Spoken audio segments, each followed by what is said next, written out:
আর যে পড়তেছে না সে 50 ওয়াক্ত তো শেষ করতেছে, আরো শয়তানের কাতারে নিজেকে দাঁড় করাচ্ছে। বলেন নাউজুবিল্লাহ।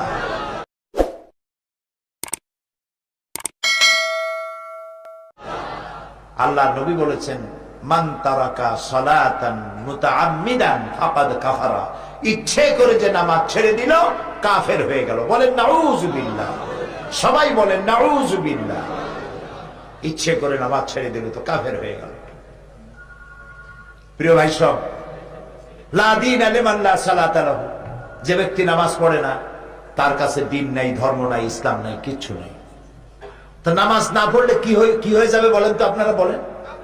রাসূলুল্লাহ বলেছেন নামাজ না পড়লে কি হবে। বিশ্বাস করুন আমার মুসলমান ভাইরা, যারা নামাজ পড়ে না, বালেগ হয়েছে, নামাজ পড়ে না, ইচ্ছে করে নামাজ ছাড়ে, তারা নিজেদেরকে মুসলমান বলে দাবি করার অধিকার হারায় ফেলে। অধিকার নেই। আর একটা কঠিন হাদিস শুনাই, বলবো। রাসূলুল্লাহ বলেছেন, যে ব্যক্তি ইচ্ছে করে নামাজ ছেড়ে দেয় তার উপরে আল্লাহর কোনো দায়িত্ব নাই। ইন্না লিল্লাহি ওয়া ইন্না ইলাইহি রাজিউন। আল্লাহর কোনো দায়িত্ব নাই তার প্রতি।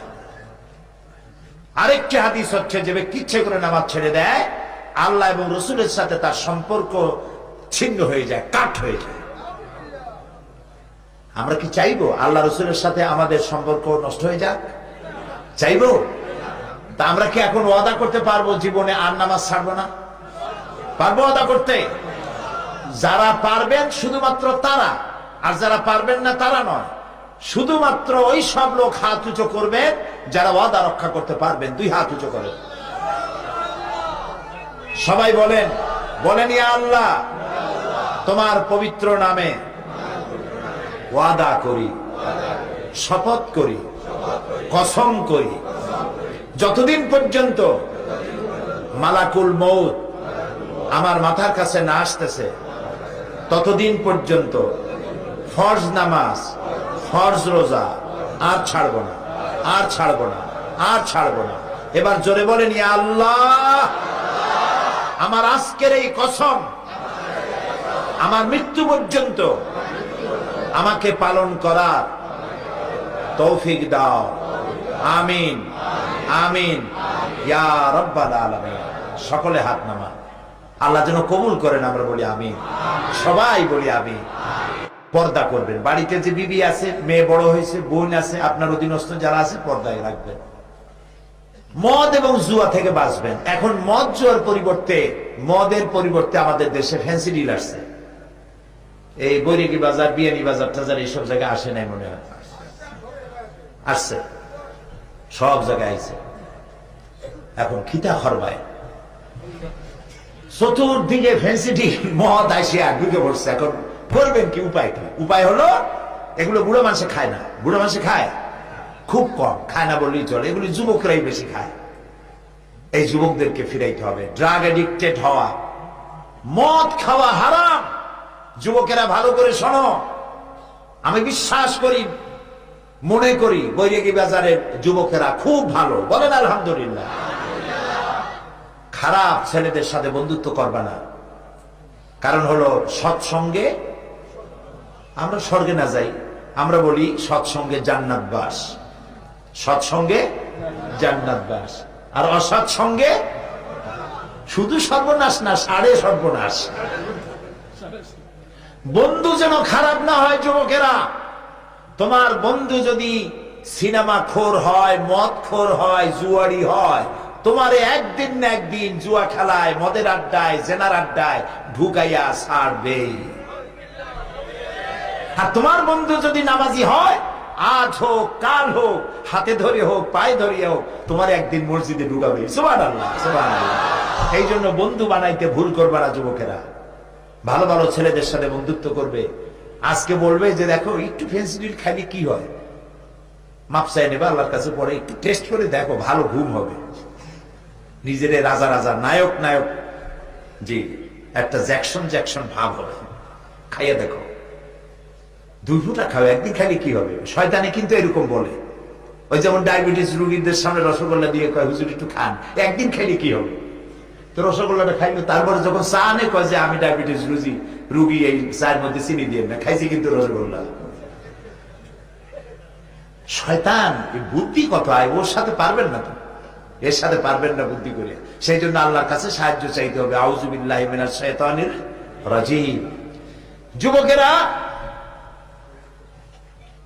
তোমার যে বন্ধু তোমাকে ফেন্সিডিল খেতে বলবে, গান শুনতে বলবে, সিনেমায় যেতে বলবে, তুমি মনে করবে এটা বন্ধু নয়, এটা বন্ধুরূপী শয়তান। এটা বন্ধু নয়, এটা বন্ধুরূপী, জোরে বলো, শয়তান।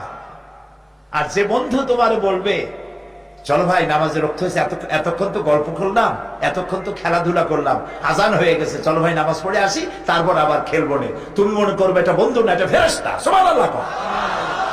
এই জন্য বন্ধুত্ব করতে হবে ভালো ছেলেপেলের সাথে। আর মুরব্বীদের বলবো, গভর্নমেন্টের আইন আছে, সবাইকে থাকতে বলছি, ফ্যান্সিডিল, জুয়া, মদ এগুলি নিষিদ্ধ।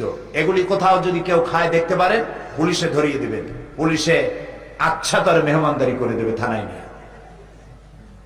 পারবেন ধরাই দিতে? আপনার নিজের ছেলেও যদি। আর আমাদের বাংলাদেশ আলহামদুলিল্লাহ পৃথিবীর অন্যতম ভালো দেশ, আলহামদুলিল্লাহ। এখানে এমন বাপও আছে নিজের মদখোর, ফেন্সিডিল খোর ছেলেকে পুলিশের হাতে উঠাই দিয়েছে, সন্ত্রাসী ছেলেকে ধরে পুলিশের হাতে উঠাই দিয়েছে, এরকম বাপ মা আছে, আলহামদুলিল্লাহ, আলহামদুলিল্লাহ। নারায়ণগঞ্জের একটা সন্ত্রাসীকে মেরেছে র্যাব। র্যাবের নাম শুনলেও এখন লুজ মোশন শুরু হয়ে যায় সন্ত্রাসীদের। এত বড় মারাত্মক সন্ত্রাসী, আমি তো চিন্তাও করতে পারি না যে অন্তত মায় না কাঁদতে পারে। সেই লোকটার নাম আমার মনে নাই, টেলিভিশনে ছবি দেখছি, যারা মারা হলো ওর নাম জানি কি। সেইটার লাশের কাছে গিয়ে তার মা থুতু ফেলেছে, তার বউতে তার ছেলেরা লাশের উপরে থুতু ফেলেছে, এবং তারা বলেছে যে শয়তান মরেছে, র্যাবের হায়াত দারাজ করুক আল্লাহ, এই শয়তান মরছে, ভালো করছে, শয়তান রে মারছে। প্রিয় ভাই সব, যুবকেরা, এই রকমের জীবন যাপন করে লাভ কি? যে গ্রামের লোকেরা তোমারে দেখলে ভয় পায়, মেয়েগুলি কলিজা ধরফর করতে থাকে, আল্লাহ ওই মন্টুর সাথে যেন দেখা না হয় রাস্তায়। এই নামগুলিও কিন্তু আজকাল খুব খারাপ রাখতেছে। আমি কি ঠিক বলছি কিনা? মুসলমান ছেলের নাম রাখি মন্টু, বল্টু, সেন্টু, আকাশ, বাতাস, অক্সিজেন। কোন এগুলি একটা নাম হইল? আপনি নিজেই সর্বনাশ করছেন। এই নামের ছেলে মেয়ে জীবনেও ভালো হবে না, লিখে রাখেন ডায়েরিতে।